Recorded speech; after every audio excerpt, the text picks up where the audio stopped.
Hey guys, this is Jordan, owner of T-002, the HKS demo car. You can see it at the PRP GT-R Festival USA. Looking forward to seeing everybody out there.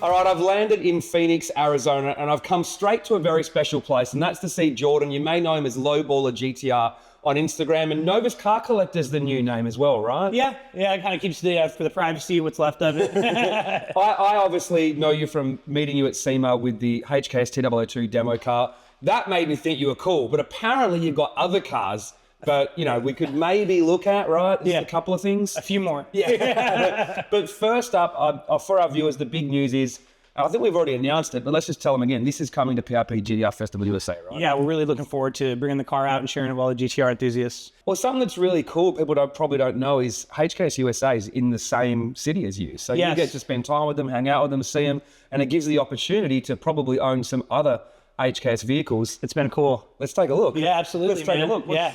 Because of T-002 and HKS being local, we kind of hit it off, and I think they really appreciate the fact that I love the car so much. So this car actually came up for sale, and they said, hey, would you have any interest in owning it? And I was like, yeah. So you get first dibs. Kind of now, you know, this has been like a happy coincidence because I was totally content with this car. Yeah. And just getting to own it's been incredible. But they said, hey, we're going to sell our US demo Supra. As much as I love the livery on the T-002, I'm a sucker for the oil slick livery. This is the one. And there's two cars with the same livery. Yeah. Right? Yeah. So this was the most recent acquisition from HKS. This is their GR demo car. Yeah. So this car they did for SEMA, I want to say a couple of years ago. Yep. And kind of the same thing as the Supra. They said, hey, we're getting ready to get rid of the car. You know, do you have any interest in it? And it's kind of a no-brainer when HKS offers you a demo car. Yeah, dude. So this is the turbo kit on this car, a couple prototype bits that they had that are now getting ready to get into production. But two really cool cars, totally different than T-002, but so respectable in that HKS balance model in the way that they tune cars. So what you're saying is that we should move that Porsche. There's a spare spot for the next HKS demo car that you buy. I think there is. Maybe maybe the Corolla in the future or something else. That might be another discussion for later. Yeah. But speaking of the Porsche, obviously, how did you get this one? Why did you get it? Was it built? Like, tell us more. Yeah, so I am one of the I like RWBs. I think they're a very controversial car right now. But I think the Nakai-san taking totaled Porsches is how they started. And then really they were for Trek. Make them wider and lower. So I actually have a picture of this car saved in my photo album from 2014. I found them on Instagram. And a good friend who sells a lot of cars in the States, he posted on his story. And I'm like, no way. So I messaged him. I said, did you buy the car? He said, yeah. So we worked out a number. The car got here. But I took a picture of that car to build this exact, as a replica. Like I wanted this on the works. I love this. The ultra wide, the wide body on the 964. RWBs are already really wide. This is really wide. It's a 15.5-inch rear wheel. Damn. And then he came out recently and built a car for my buddy Hire. And when he was out here, he did the signature on the hood, which is, he only does that stateside. They don't do that in Japan. So I think that was just kind of like the little completion to this build. And we're going to go through the interior, kind of make it more customized to like my liking. But this is kind of the baseline, what I wanted to build. So it was perfect in my opinion. And it's black. And it's I heard you got a thing for black cars. I do. It's a slimming effect. All right. So I'm looking down here, and I can see an SVJ, I can see a P1, I can see a Charger. There's a neon that's just like, forget the SVJ. Why do you have a Dodge neon? So I think like, you know, first of all, we've always idolized GTRs, but unfortunately, different for you, we never got them in the States. So our sport compact market was kind of American cars in the beginning. The SRT4 was the first hot 4-cylinder kind of sport compact. And then Dodge offered a stage 1 through 3 kit. So it's actually a stage 3 car. It makes about 400 wheel. And these cars like really hurt people's, like, you know, hurt 5.0's feelings back in the day. It was a high 12-second car that had a warranty on it. So in 05, that was pretty wild and really fast. High 12s in 05. Yeah, on a set of drag radials, a stage 3 car would be like a high 12. In 05. In 05. For those of you that are a bit newer to the car scene and think that a high 12-second car is slow, it was just remember that'll beat a lot of brand new cars under 100K now. Yeah. So you can imagine how mind-numbing it was in 05. Back in 05, that's wild. It was incredible. Yeah, like a mid 15-second 4-cylinder car in that time was fast. really, really quick. Out of the box. Yeah, out of the box. So these were just, and that's why this car is so iconic. And this is the first fast car I ever owned. Yeah. And, I was just obsessed, when they came out. So I was in high school when I bought this car. I can smell another car that I want to see. Yeah. I mean, the SVJ's cool. Yeah. Dodge Viper's sick. That's an ACR, right? ACR Extreme. But you have an R34 GT-R. I do. So this is actually one of the kind of a rare, not as rare today, but this was a Motor X car. Right. So this is a 01 V-Spec 2. And fun fact is that this car has actually been in the United States since 04. So it's lived in the US longer than it was in Japan. And this was one of the first, he shouldn't have brought any 34s over. That's a long story. But this you can find the story online, people, right? Fresh Alloy, back in the day, the forum days. But this was a really rare bird because it's a 01 V-Spec 2. And it had about 23,000 kilometers when I bought it. So we did a full restoration on it, and now it's just a super proper car, and I really enjoy driving this car. It's just HKS bolt-ons, keeping in line with being the fan of them, but I really love this car. So you were a HKS fan before you met them, as opposed to you met them and became that, right? 100%. So I love that brand because I think you can appreciate this. Oh, yeah. Everybody is, it's someone's bottom end, it's someone's, ECU, and I've just always appreciated their OEM approach.